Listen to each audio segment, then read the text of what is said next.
Hello, Sarah Amonou avec vous du podcast Conscience et Transcendance et je vous espère au mieux. Aujourd'hui, nous allons parler de des énergies de la balance, de ce signe d'air qui est le 7e signe du zodiaque, dont le maître est Vénus, l'axe opposé au bélier. Et donc la balance, alors évidemment, ne vous enfermez jamais dans des critères aussi, on va dire, aussi petits que ceux que je vais vous énumérer, dans le sens où nous ne sommes pas un comportement, nous ne sommes pas un critère, nous ne sommes pas une description, un descriptif, nous ne sommes pas tout ça, nous sommes des êtres, des âmes qui s'incarnent dans un corps, et donc on s'incarne avec une énergie, avec un signe du zodiaque pour expérimenter la vie sous ce prisme-là, sous cet angle-là, ce signe qui va nous permettre de vivre au mieux l'expérience qu'on a choisie ici. Donc, c'est simplement notre, on va dire, l'essence qui nous anime ne peut être, c'est indicible en fait, c'est de l'ordre de l'indicible, ça ne peut pas être verbalisé, ça peut être ressenti, mais dès qu'on va traduire quelque chose, dès qu'on va décrire quelque chose, on l'enferme. Donc là, ce sont simplement des énergies que je vous partage, donc ne vous enfermez jamais dans ce qu'on dit, dans ce qu'on peut dire sur des signes astrologiques. Et essayez de ne pas enfermer les autres aussi, parce que on peut vite, de critère en critère, on peut vite se restreindre alors qu'on est des êtres aux multiples facettes. Alors, donc la balance, dont le maître est Vénus, donc il y a cette expérimentation des relations, relations donc maritales, professionnelles aussi quand on s'associe à quelqu'un.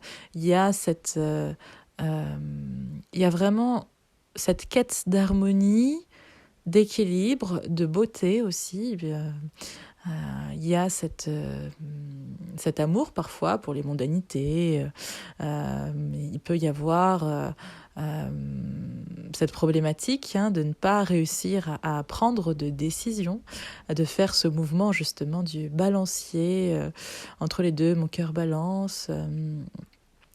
Voilà, entre le cœur et la raison du cœur et le cœur de la raison. Et voilà, ça peut aller loin comme ça. Parfois, il y a deux possibilités, parfois, il y en a plus.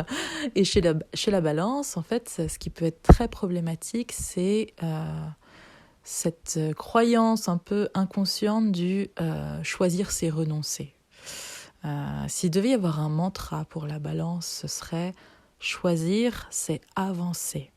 Donc quand je me positionne, quand je choisis, quand vraiment je décide de prendre telle direction, c'est là que je vais le plus avancer. Si je laisse tout le temps les autres ou la vie choisir pour moi, je vais être ballottée par les choix des autres. Mais quand je décide de choisir, quand je décide de me positionner dans telle direction, c'est là que je vais commencer à concrétiser, à matérialiser ce que je souhaite manifester, quoi. Donc c'est vraiment important de se dire que voilà, choisir, c'est avancer. Et donc il y a cette expérimentation de la vie, toujours en lien avec l'autre. D'ailleurs, ça peut parfois être des personnes qui ont du mal à décider par elles-mêmes. Elles peuvent très souvent solliciter leur entourage pour avoir leur avis et se positionner. Donc, c'est marrant parce que quand je vous parle, je fais le mouvement du balancier en même temps. Je me connecte pleinement au signe de la balance. Et donc, il y a cette incertitude, mais ça peut aller jusque dans des tout petits détails, malheureusement. Et ce qui peut être anodin, justement, pour d'autres signes comme le Capricorne, le Taureau, où là, on a quand même un avis plus tranché, plus affirmé, ou les signes fixes. Là, il y a vraiment cette incertitude qui peut être présente dans les détails aussi, ce qui fait que ça peut être pas toujours bien vécu pour la personne qui l'a jusque dans les plus petits détails. Voilà, donc ça va être une quête de l'équilibre, de l'harmonie. Ça peut être des personnes qui sont attirées par les belles choses, il y a vraiment aussi, moi, je trouve que donc la balance, hein, si on regarde un petit peu les arcanes majeures du tarot de Marseille, elle est représentée par la justice, donc cette notion d'équilibre, d'ailleurs la justice qui, elle, va trancher, hein, mais voilà, la balance, elle a ça aussi en sa possession, en son pouvoir, on va dire, cette possibilité de trancher, mais si elle n'est pas consciente de cette indécision permanente, 1, 2, 3, si elle n'est pas consciente de ces indécisions permanentes quelque part, c'est compliqué. Donc il y a vraiment à prendre conscience de son comportement et de se dire, voilà, je vois que j'agis assez souvent comme ça. Ne vous enfermez pas, hein, c'est juste prendre conscience d'un comportement pour le transcender. Dès lors qu'on met de la conscience sur quelque chose, il y a possibilité de le transcender. Donc voilà, c'est juste, je m'observe pour mieux me délester de quelque chose qui m'entrave finalement, parce que le fait de ne pas se positionner ou d'avoir toujours besoin d'une tierce personne, alors évidemment, on vient un petit peu expérimenter ça en tant que balance, la vie de l'autre, prendre en considération la vie de l'autre, mais il ne faut pas que ce soit un point extrême où vous ayez besoin en permanence de l'autre. Donc on peut aussi connecter à une forme de dépendance, dépendance affective, on peut aussi dans certaines situations, je préfère vous dire, moi, je suis pas en train de décrire la balance, mais je suis en train de décrire là plutôt certains points extrêmes dont on peut prendre conscience pour s'en délester. Donc ne vous enfermez pas, ne vous dites pas que je dis que des choses qui sont quelque part désagréables à entendre, c'est plutôt pour vous permettre de prendre conscience de certains schémas que vous pourriez avoir, et tout le monde ne les a pas évidemment, mais le but c'est de se délester de ce qu'on n'est pas, même si on a ces conditionnements-là, pour incarner qui l'on est vraiment. Donc voilà, c'est dans ce sens-là.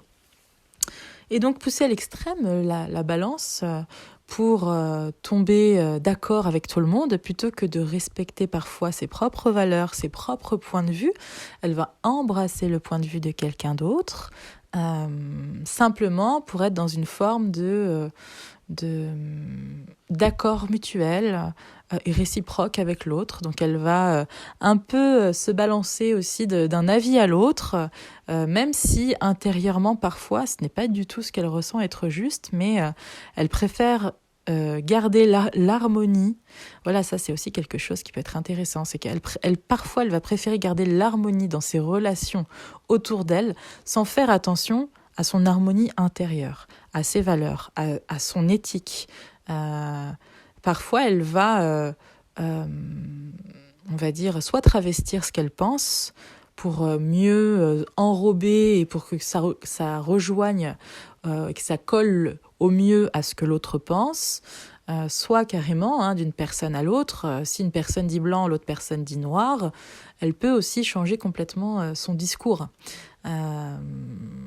Donc voilà, posez-vous la question si, quand vous relationnez, quand vous discutez avec quelqu'un, vous restez fidèle à vos principes, à vos valeurs.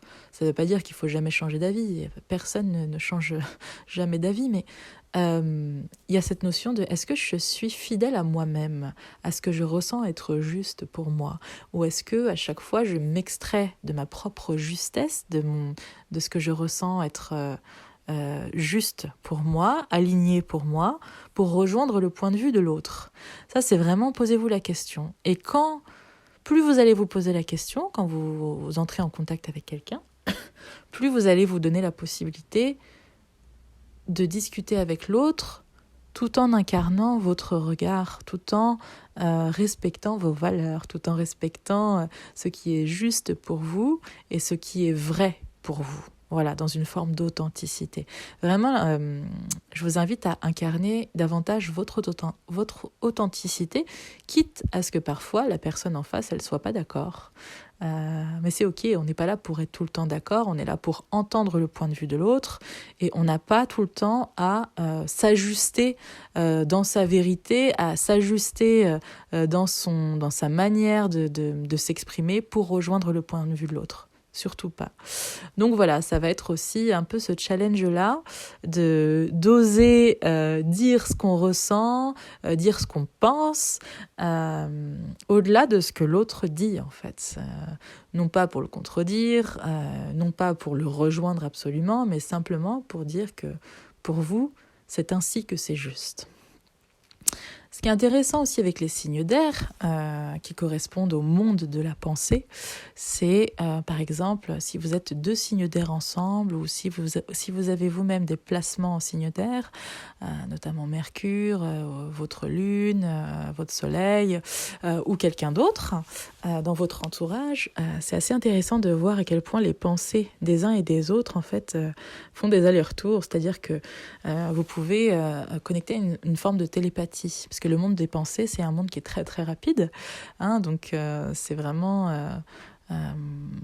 parfois, vous pouvez avoir les pensées de votre ami et votre autre ami signe d'air, de qui vous êtes proche, avoir les mêmes pensées en même temps, avoir une pensée qui vous vient, c'est la sienne.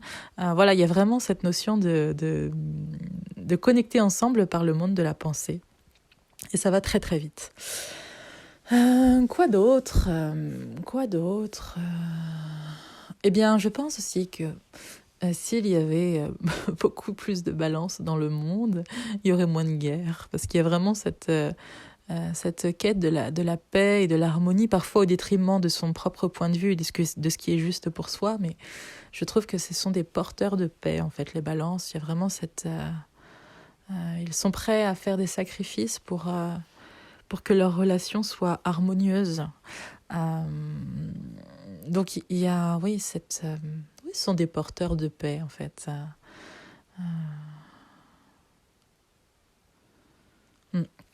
Voilà pour la balance.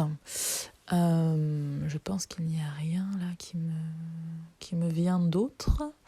Et puis s'il y a d'autres choses, je le partagerai sous un autre biais ou dans un autre épisode. Voilà, je vous remercie infiniment pour vos jolis mots, pour tous vos retours. C'est vraiment très très chouette de vous lire et de vous ressentir. Je vous embrasse très fort et je vous dis à bientôt pour un nouvel épisode.